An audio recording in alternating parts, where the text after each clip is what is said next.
자, 최근에 김민석 의원 등 민주당 의원들이 계속 최민희 의원 뭐 이 사람들이 이재명 후보가 암살 위협에 있고 7건이 수사 중이다. 그래서 한번 띄워주시죠. 자, 민주당이 지금까지 암살, 테러, 제보 7건 수사 중이다. 지금 이미지 띄워주시죠. 예. 자, 이 기사에서도 나옵니다. 그간에 뭐 저희가 여러 번 들었었죠. 이재명 암살, 테러, 제보 7건 수사 중이다. 근데 경찰이 뭐라고 했을까요? 경찰이 입장을 밝혔어요.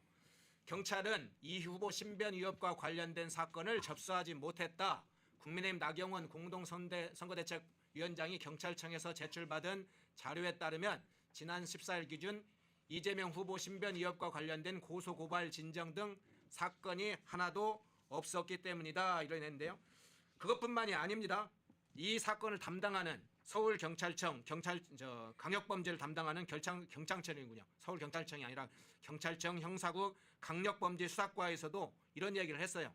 이 후보 암살, 저격, 테러설에 대한 경찰의 인지 여부 및 사실관계 파악 시도 여부, 수사 착수, 진행 현황 이것이 어떻게 되냐. 그러니까 경찰청으로 고소고발 진정 등 접수된 사건이 없다. 경찰청에서도 지금까지 이재명 민주당이 계속 7건이나 있다 그랬는데 한 건도 지금 접수된 건이 없다. 자, 송권 평론가님, 이 상황을 어떻게 해석을 해야 됩니까? 일단 그 진화를 하고 있어요. 진화. 예. 이렇게 그 테러 요구를 받고 있다는 건 진화를 하는 것이 제일 처음에 그 이재명이 본인이 뭐 연평도 꽃게밥이 될 뻔했다 이런 이야기를 했잖아요. 예. 그래서 그 논란이 일어나는데 그 다음에 이제 나왔던 것들이 러시아제 근총이 밀반이 됐다 이렇게 이야기를 했어요.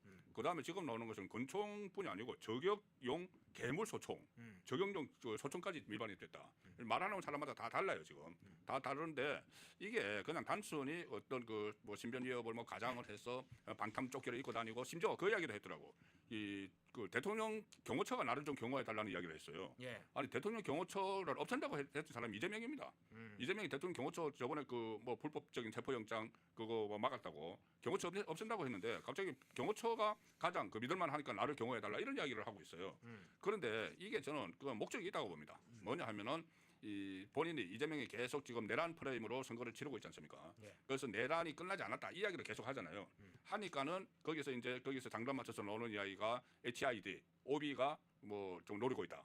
그리고 HID가 그때 그 경험 사태 때 등장을 했잖아요. 예. 그래서 이제 그런 그 단당들이 이제 이재명이 표현 대로 단당들이 여전히 이 내란을 2차, 3차 내란을 벌이고 있다. 그래서 그 일환으로 나를 그 테러를 하려고 한다. 이 프레임을 계속 걸기 위해서 제보를 빙자해서 이야기를 계속 하고 있는 것이죠. 그런데 실제로는 뭐 본인들이 7건을 수사 중이라고 했는데 이게 도대체 경찰이 이제 그런 사실이 없다고 확인을 했지 않습니까? 국회에 공식적으로 확인을 했어요. 나경원 의원 질의에 대해서.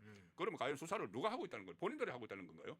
본인들이 자체적으로 제보를 조작하고 그 뭐 수사를 하고 있다는 건지 이 상황에 대해서는 그 다음부터 이제 민주당의 입장이 아직 안 나오고 있죠. 그 경찰의 그 이런 그 반응에 대해서 어떤 입장이 나오는지도 좀 지켜봐야 될 것 같아요. 예. 저는 이 말씀을 꼭 좀 드려야 될 것 같아요. 이번에 이재명 후보의 이 선거 전략을 보면서 이게 일종의 국내에서의 선거 전략인가 아니면 미국이나 이른바 선거 전략을 하는 국가가 미국 뭐 프랑스 정도 있을까요? 영국도 있을 수 있고 이런 쪽에 외부 컨설팅까지 좀 작동되고 있는 거 아닌가? 외부 컨설팅. 예, 이런 생각이 들어요. 왜냐하면은 지금 저격을 받는다라는 이런 부분도 그렇고 지금 PK 지역을 다니면서도 민주당 옷은 일체 입질 않아요. 그러니까 완전히 사복을 입고 있거든요. 이런 것은 다분히 저는 민주당의 과거 선거 전략하고는 달라요. 그러니까 이번에 확실하게 이제 정권 교체를 해야 되겠다고 판단해서인지 뭐 돈이 많이 들 수 있겠죠. 그래서 외국 국가의 이건 어디까지나 뭐 제 추측입니다. 그런데 그런 생각까지 들 정도인데 무슨 말씀이냐면 분석을 해야 되겠죠. 첫 번째는 이게 일종의 저격을 당할 수도 있다 이러면 역적개심이 야기됩니다. 역적개심. 그렇죠. 그러니까 이제 야, 아무리 그래도 아무리 반 이재명이 싫어도 저격까지 해. 이건 역적개심이죠. 그렇죠? 아, 그러네요. 그렇죠. 그러면 이제 이게 누구한테 작동되냐면 여성과 MZ 세대에 작동이 돼요. 그다음에 두 번째는 뭐냐면 앞서는 후보지만 동정 여론을 이끌어낼 수 있습니다. 이게 이른바 웩드독, 미국에서 말이 앞서는 후보지만 오히려 더 연민을 가지게끔 만들어 버리거든요.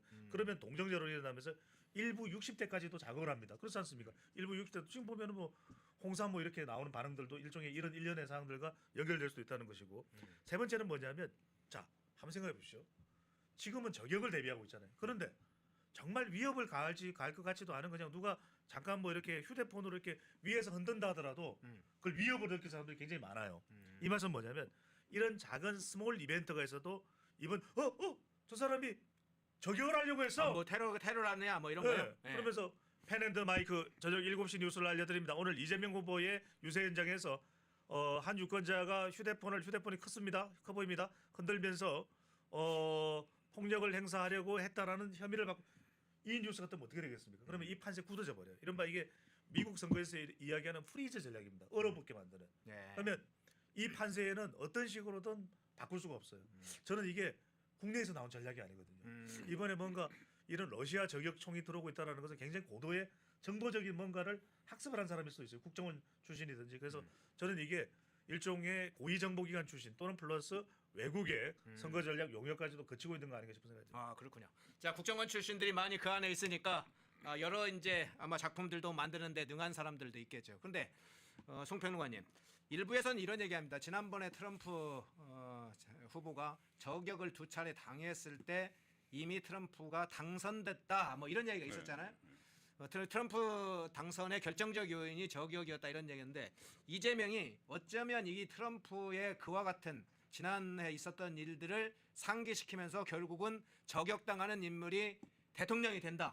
이런 사실은 선거 마케팅을 쓰는 것이다. 이런 분석도 좀 일부 있거든요. 어떻게 해석하세요? 그렇죠. 뭐 일종의 저 공포 분위기를 조성을 하는 건데 예. 공포심을 이제 조장을 해서 그러니까 어떤 피해자 코스프레를 하는 거죠. 이렇게 계속 이야기하는 것이 그 전에 그 노상원인가요? 예. 그 어떤 좀 황당한 그 메모 있었지 않습니까? 기무사령관이요? 예, 그 황당한 메모 그 전 정보사령관가 그랬죠. 예. 그 황당한 메모를 근거로 마치 이것이 사실인 것처럼 계속 이야기를 하고 있어요. 민주당 그 좌파 패널들 중에서도. 근데 그것을 아주 극대화시키는 것이 이재명이 앞장서서 그거를 그 업무인데 그거를 극대화시키고 있는 것이죠. 그것은 어떻게 보면은 그 혼자의 내피셜에 의해서 이런저런 뭐 종이 쪽지에다 적어놓은 것이고 그것이 실제로 뭐 실행된 것도 없고 실행이 준비된 것도 없고 한 사람의 그 메모여서 그것도 수사기관에서도 그거는 중요하게 생각하지 않는 거예요. 예. 근데 그걸 이제 정치적으로 이용을 하면서 공포심을 확대시키고 특히 그 연평도 꽃게밥 이야기하실 때도 그것과 연관됐거든요. 예. 체포해서 뭐 살해할 것이다. 뭐 이런 것을 거기서부터 시작해서 이 계속 그 이렇게 넘어오는 것도 지금까지 이런 상황까지 만드는 것도 결국은 그 12.3 이것을 계속 연결시켜서 연상을 시키게 만드는 거죠. 계속 연상을 시키게 만들어서 본인이 계속 피해자다. 계속 이제 이 비상 그 계엄의 피해자다. 이것을 각인을 시키는 그런 고도의 전술이죠. 그런데 거기에서 지금 말씀하신 대로 러시아 쪽 근총이 나오고 저격용 소총 뭐 이야기 나오고 뭐 이런 이야기 또 내면은 방탄을 하는 그 유리를 가지고 보호를 해야 된다. 뭐 그 이재명을 그런 이야기 나오니까는 좀 국제적이긴 하네요. 우리나라에서는 과거에 제가 그 제일 처음에 대선 취재한 게 92년 대선이거든요. 예.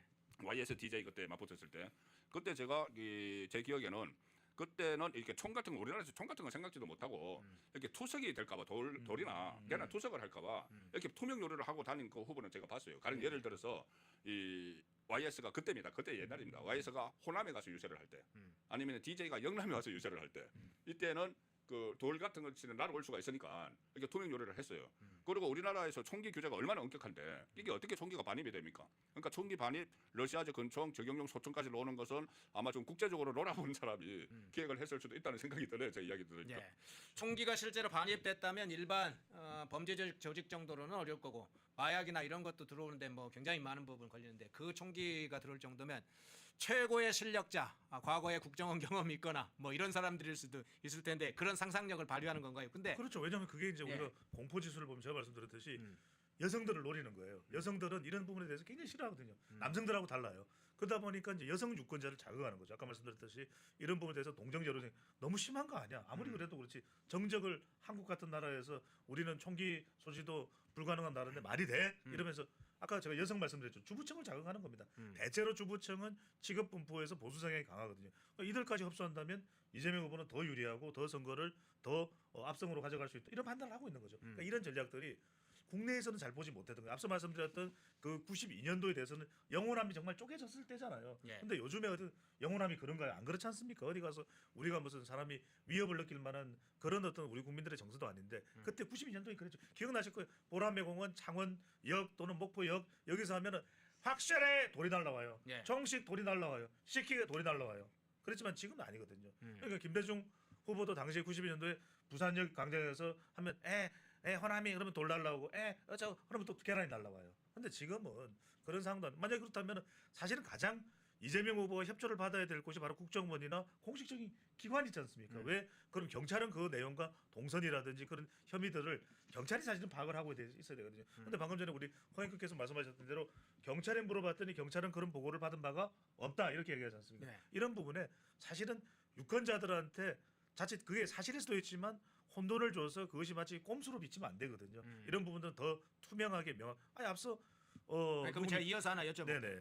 아니 지금 경찰은 이제 앞서 말씀드린 것처럼 고소 고발 진정권 이 후보 신변 위협과 관련해서 고소 고발 진정권 지금 접수된 게 하나도 없다. 그러니까 수사할 게 없다. 왜냐하면 뭐가 들어와야 수사를 해야 되는데 그러면 민주당은 그간에 지금 한 2달 이상을 지금 이걸 해왔습니다. 그러니까 제 말씀. 왜 근데 경찰에 수사라든가 고발 안 합니까? 아니 명확한 근거가 제가 보기엔 없어요. 그러니까 이제 우리가 제보라는 것도 여러분들 아셔야 됩니다. 제보라는 것도 항상 제보하면 여기 총이 있어요 그러면 그냥 그걸로 끝나는 게 아니라 어디에 어떤 총이 있고 잠시 기다려야 되고 굉장히 구체적으로 물어봐요. 네. 근데 지금 민주당에서 만약에 이런 부분들이 충분하게 수사까지 연결될 정도로 안 됐다는 것은 그만큼 구체적인 근거가 없는 거예요. 그러니까 카드라만으로는 안 되는 거죠. 그래서 제가 드리는 말씀이 이게 한국에서는 못 봤던 전략이에요. 그래서 제가 이게 고도의 정보기관이나 또는 해외 미국 워싱턴 DC에 가면 K 스트리트 있습니다. 이 K가 K 코리아를 말하는 게 아니라 알파벳 K인데 거기 가면은 많은 전략 이런 컨설팅 해주는 데 있을 때 알파독들이죠. 스핀 닥터들이 있는데 거기 가보면 이런 내용들이 많아요.